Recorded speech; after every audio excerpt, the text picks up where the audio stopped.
এই মুহূর্তে কঠিন ইস্পাত ঐক্য গড়ে তুলতে হবে। ঐক্যের কোনো বিকল্প নেই, ঐক্যের কোনো বিকল্প নেই। এখনো দুঃসাহস দেখাচ্ছে, এখনো তাদের জেলা পান্ডারা বিভিন্ন জায়গায় অস্ত্র হাতে জনগণের দিকে তাক করছে। হুঁশিয়ার করতে চাই, একটা বেশিবাদের দোষর বাংলাদেশে থাকা পর্যন্ত আমাদের আন্দোলন স্তব্ধ করতে পারবে না। এই জুলাই আগস্ট এমন একটি মাস, যে মাসে আন্দোলন করে ফ্যাসিস্ট খুনি হাসিনাকে আমরা বিতাড়িত করেছি এবং দেশ পরিচালনা বাধ্য করেছি। এই সময় সকল রাজনৈতিক দলের প্রতি আল্লামা মামুনুল হকের আহ্বান হলো, এখন কোন বিভাজন নয়, অনৈক্য নয়, একে অপরকে দোষারোপ করে আমরা কোন বক্তব্য দেব না, ঠিক কিনা?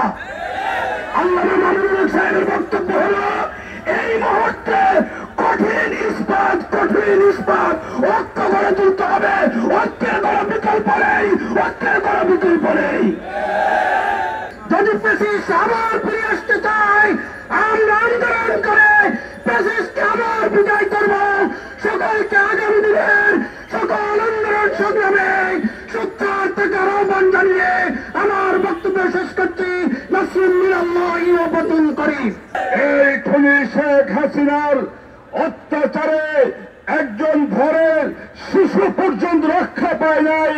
আমরা দেখেছি একজন শিশুকে ঘরের ভিতরে পুলিশ গুলি করে হত্যা করেছে। আজকে 1 বছর হয়ে গেল বর্তমান অন্তর্বর্তীকালীন সরকার। আমরা বারবার বলে আসতেছি, আপনারা খুনি শেখ হাসিনা এবং তার দোসরদের বিচার কার্যক্রম একটি দৃশ্যমান পর্যায়ে নিয়ে আসুন। এখনো আমরা খুনি হাসিনার বিচার দৃশ্যমান পর্যায়ে দেখতে পারতেছি না। আমার দেশের জনগণ খুনি শেখ হাসিনা সহ তার দোসরদের ফাঁসির কাজটা ঝুলতে দেখতে চায়।